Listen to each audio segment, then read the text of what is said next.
नमो तस् भगवतो अरहतो सम्मा सम्बुद्धस्स। नमो तस् भगवतो अरहतो सम्मा सम्बुद्धस्स। नमो तस् भगवतो अरहतो सम्मा सम्बुद्धस्स। साधु साधु साधु। पूजनीय कल्याण मित्र गुरुवंती जी को हमारा नमन है। साधु साधु साधु। श्रद्धावान उपासक उपासिकागण, संयुक्त निकाय का इस वर्षान काल में, इस वर्षावास के समय में हम लोग अभ्यास कर रहे हैं। संयुक्त निकाय में हमने प्रथम देवता संयुक्त का अभ्यास संपूर्ण किया, देवता संयुक्त को पढ़ा। अब हम लोग देवपुत्र संयुक्त, जो द्वितीय संयुक्त है, उसका अभ्यास कर रहे हैं। इस द्वितीय संयुक्त निकाय द्वितीय भाग में देवपुत्र संयुक्त में आज हम लोग चंदन सूत्र का अभ्यास करेंगे। चंदन नाम के देवपुत्र को भगवान के द्वारा उसके पूछे हुए प्रश्नों के उत्तर स्वरूप में जो उपदेश भगवान ने किया है वह है, यह उपदेश भी श्रावस्ती में हुआ है, सावत्य निदानंग है। भगवान बुद्ध जी जब श्रावस्ती में अनाथ पिंड द्वारा दान दिए गए जेतवन को जेतवन विहार में विराजमान थे, तब यह चंदन देवपुत्र अपने आलोक से संपूर्ण जेतवन को आलोकित करते हुए आता है और भगवान को नमन करके एक और खड़े होकर भगवान बुद्ध जी से इन गाथाओं में कहता है। क्या कहता है? कथं सुतरति योगं रत्तिंदीव मतंदिनो अपतिष्ठे अनालंबे को गंभीरेन सीदतीति। कथं सुतरति योगं यानी इस संसार की बाढ़ से, ओघ से, प्रवाह से कौन मुक्त हो सकता है? बगैर दिन रात यानी दोनों ही जगह आलस्य के बगैर, यानी दिवा रात्रि, दिन और रात दोनों में ही आलस्य को छोड़कर ऐसा कौन व्यक्ति है जो संसार के बाढ़ से, संसार के प्रवाह से मुक्त हो सकता है? कहीं पर भी रुके बगैर, कहीं पर भी ठहरे बगैर, किसी के आधार से गए, आधार के बगैर, यह जो बहुत ही विशाल भयानक, यह जो बाढ़ आ रही है या फिर जो प्रवाह आ रहा है, जो लाट आ रही है, इसमें यानी डूबने के बगैर, डूबने को छोड़कर कौन इस नदी के प्रवाह को, कौन इस संसार के प्रवाह को पार कर सकता है? तो बड़ी सुंदर उपमा है इसमें, उसने जिस तरह से पूछा है, यानी कोई महासागर में गिर जाए या फिर महान ऐसे विशाल गंगा में गिर जाए, नदी में गिर जाए, और वहां पर बहुत बड़े बड़े लाट उठ रही है उसकी, बहुत ही बड़ा पानी ऊपर नीचे हो रहा है, चारों दिशाओं से उसे घेरा जा रहा है। तो यदि वो दिन रात एक न करे तो थक जाएगा, डूब जाएगा, है ना? वह किसी के सहारा ले ले तो वो सहारा तब तक ही है जब तक वो बहाकर कहीं और छोर तक न पटक दे, है ना? तो इन सब के बगैर केवल उत्साहित होकर, केवल अपने अभ्यास से कौन इस संसार की बाढ़ को पार कर सकता है करके भगवान बुद्ध जी को पूछते। कैसे वो इस संसार की बाढ़ को पार सकता है, इस बात को वह देवपुत्र, चंदन देवपुत्र भगवान बुद्ध जी को पूछता है। भगवान बुद्ध जी बड़े सरल शब्दों में बहुत सुंदर उपदेश देते हैं जो हमें अपने जीवन में अभ्यास के लिए काम में आएगा। कहते हैं भगवान बुद्ध जी, सर्वदा शील संपन्नो पඤ्यवा सुसमाहितो आरද්ධ वीर्योपहितत्तो ओगं तरति दुत्तरं। सर्वदा शील संपन्न, जो सदा ही शील का पालन करते हुए जीवन जीता है, शील संपन्न है, पඤ्यवा प्रज्ञावान है, वह आ, उत्पन्न होने वाले, नष्ट होने, उदय व्यय को देखने का भाव रखने वाली प्रज्ञा जो है, इस प्रज्ञा से युक्त है, सुसमाहितो, सुसमाहित है, जिसका मन एकाग्र हो गया है। आरब्ध वीर्यो, आरब्ध वीर्य का मतलब होता है जिस गति से कार्य को आरंभ किए उसी गति से उसे निरंतरता से बनाए रखना। हम में ऐसा होता है कि किसी कार्य को शुरू करते हैं, कुछ दिनों तक बहुत तेजी से करते हैं और पश्चात में फिर ढीले पड़ जाते, फिर उसे कर नहीं पाते, या फिर उसमें कोई कमी आ जाती है। तो वहां आरब्ध वीर्य की कमी है, वीर्य की कमी नहीं, आरब्ध वीर्य की, यानी जिस गति से शुरुआत की उस शुरुआत को बनाए रखने में हमें मुश्किल हो रही है। तो वह आरब्ध वीर्य के साथ प्रहीन करने वाला जो भाव है, समाप्त करने वाला जो भाव है, इस संसार को संसार से मुक्त होने के लिए जो बैठा है, वह इस मुश्किल, दुत्तरंग का मतलब होता है सबसे कठिन, दुर्गम, या फिर ऐसा जिसे पार करना बड़ा मुश्किल हो जाए, ऐसे बाढ़ से वह पार हो सकता है। फिर भगवान कहते हैं उसमें, वीर तो काम संज्ञाय संयोजन संयोजनातिगो नंदी राग परिखीनो सो गंभीरेन सीदती थी। क्या कहते हैं भगवान? वीर तो काम संज्ञाय, ये जो काम की संज्ञा है, यानी हम जो भी देखते हैं रूप संयोजन से युक्त, ये जो रूप है, सुंदर रूप देखकर उस रूप के प्रति हमारे मन में निरंतर चिंतन जागते रहता है।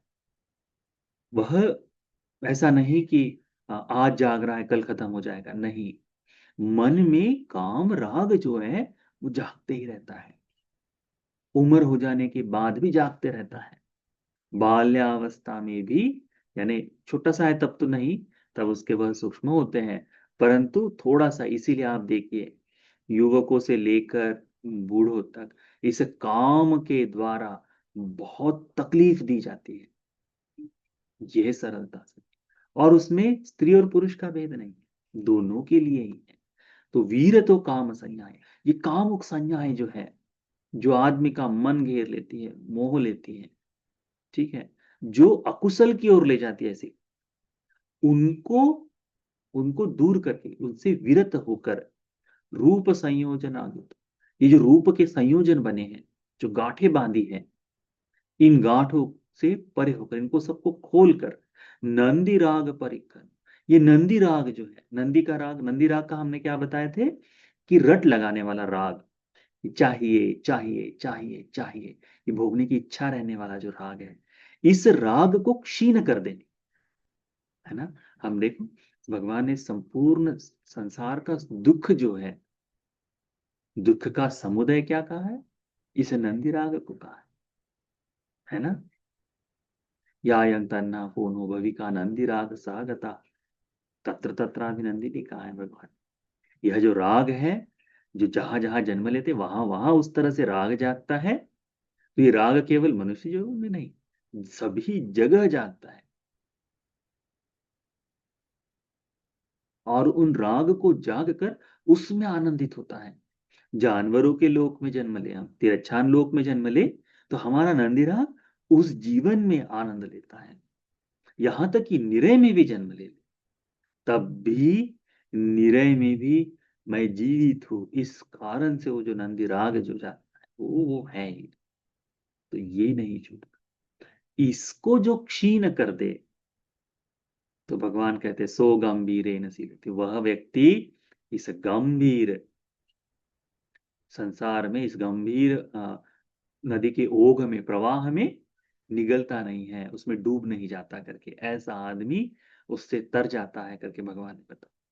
तो ये नंदी राग क्या करता है? यदि किसी के जीवन में नंदी राग की अधिकता है, हम सभी के जीवन में, आपके जीवन में है और मेरे भी जीवन में है, तो वो है, इनसे दूर होने के लिए ही, इनसे बचने के लिए ही हम भगवान की शरण में गए, हम धर्म की शरण में गए हैं, हम संघ की शरण में गए हैं। तो आज आज यदि हम इस काम संज्ञा, ये जो है ना, काम मुक्ता की संज्ञा है, इनको दूर करने की कोशिश करें। इनको दूर करने के लिए क्या बताया भगवान ने? तो काम की संज्ञा को दूर करने के लिए एक तो आनापानसति का अभ्यास कर सकते हैं। राग की अधिकता है तो फिर हमें अशुभ की साधना करना है। अशुभ की साधना है ना कि यह शरीर 32 प्रकार के अशुचियों से भरा हुआ है ना, जिसे हम लिपा पोती कर कर सुंदर बनाने की कोशिश करते हैं, जिसकी साज सज्जा पर ध्यान देते हैं, है ना। भगवान ने फिर इसी को कहा है कि ये जो चार महाभूत है, ये सर्प की तरह है, इन्हें खाना खिलाना पड़ेगा, इन्हें नहलाना पड़ेगा, इन्हें सुलाना पड़ेगा, इनकी देखभाल करनी पड़ेगी, इनकी इच्छाओं की पूर्ति करनी पड़ेगी। इतना होने के बाद भी यह सर्प समय समय पर कुपित हो जाएंगे, दुख देंगे, तकलीफ देंगे, है ना। इसी सर्पों के प्रति तो हमारी ये जो काम संज्ञा है, भिक्षुओं ने अनेक तरह से कोशिश की, मरण संज्ञा का अभ्यास कर कर मृत्यु है क्यों इस शरीर के प्रति नहीं, इस तरह का अभ्यास किया, अशुभ की साधना की। अट्ठिक संज्ञा जो आती है इसी में, अशुभ की साधना में अट्ठिक संज्ञा भी आती है, ये सब कुछ हड्डियां ही है। वह इस तरह का अभ्यास कर कर इस काम संज्ञा को दूर कर दिया। फिर इस रूप के प्रति जो बंधन बांधे हैं, इन बंधनों को खोलकर इसके परे चले जाना, और आशा जो है, हमारी इच्छाएं जो है, तृष्णा जो है, इसको, इसके जो बंधन है, नंदिराग जो है, उसको काट दिया, परिखना। और ऐसा व्यक्ति, वह इस संसार के बाढ़ में, इस नदी में, इस गहरे जल में डूबता नहीं है। क्यों नहीं डूबता? क्योंकि उसने पहले ही क्या कर दिया है कि शील संपन्न हो गया है, प्रज्ञावान हो गया है, एकांत, एकांत का मन, एकांत यानी ध्यान साधना में सुगम हो गया है, और आरब्ध वीर्य है। इस आरब्ध वीर्य के सहारे वह इस संसार की बाढ़ को पार कर जाएगा। इसीलिए उपासक उपासिकागण, आप लोग जैसा भी अभ्यास कर रहे हैं, जो भी अभ्यास कर रहे हैं धर्म के अनुसार यदि वो है, तो उस अभ्यास को उसी गति से निरंतर बनाए रखे। धीरे धीरे धीरे धीरे उस निरंतरता को बनाए रखने से हम में यह शील की परिशुद्धि जो है वह पूर्ण हो जाएगी। भगवान के धर्म का निरंतर श्रवण हमारी प्रज्ञा को और तेज कराते जाएगा, उसको पैना कराते जाएगा। धर्म का श्रवण, शील की संपन्नता, प्रज्ञा का बोध, यह एकाग्र चित्त होने के लिए भी काम में आता है। और इसी प्रकार से निरंतर अभ्यास करते रहे तो काम राग से, इस नंदी राग से, इस रूप संयोजन से, इस रूप की बंधनों से व्यक्ति मुक्त हो जाएगा, तो इस संसार के बाढ़ में डूब नहीं सकता, मुक्ति के लिए जाएगा। ठीक, यह सूत्र है चंदन सूत्र। कितना सरल और संक्षिप्त उपदेश दिया भगवान ने, और इस सूत्र के सहारे भगवान बुद्ध जी ने मुक्ति का संपूर्ण मार्ग प्रशस्त कर दिया है। मुक्ति के मार्ग पर ये सारे ही गुण, शील, प्रज्ञा, एकाग्रचित्त, आरब्ध वीर्य, यह सारे गुण एक धर्म में जुड़े हैं, एक मार्ग में जुड़े हैं, वह है आर्य अष्टांगिक मार्ग। इसीलिए उस आर्य अष्टांगिक का मार्ग का अभ्यास यदि हम लोग करने का कोशिश करते हैं तो इस संसार के पहाड़ में हम नहीं डूब पाएंगे। ठीक है, इतना पर्याप्त है। यह चंदन सूत्र है। भगवान ने चंदन देवपुत्र को बड़े संक्षिप्त शब्दों में बहुत ही गंभीर ऐसा उपदेश किया। तो ये धर्म का उपदेश हम सभी को इस आर्य अष्टांगिक मार्ग पर चलने के लिए चलने के लिए पात्र बनाने के लिए, इस आर्य अष्टांगिक मार्ग के सहारे चलकर इस संसार के बाढ़ से मुक्त हो जाने के लिए उपकारी हो जाए। साधु।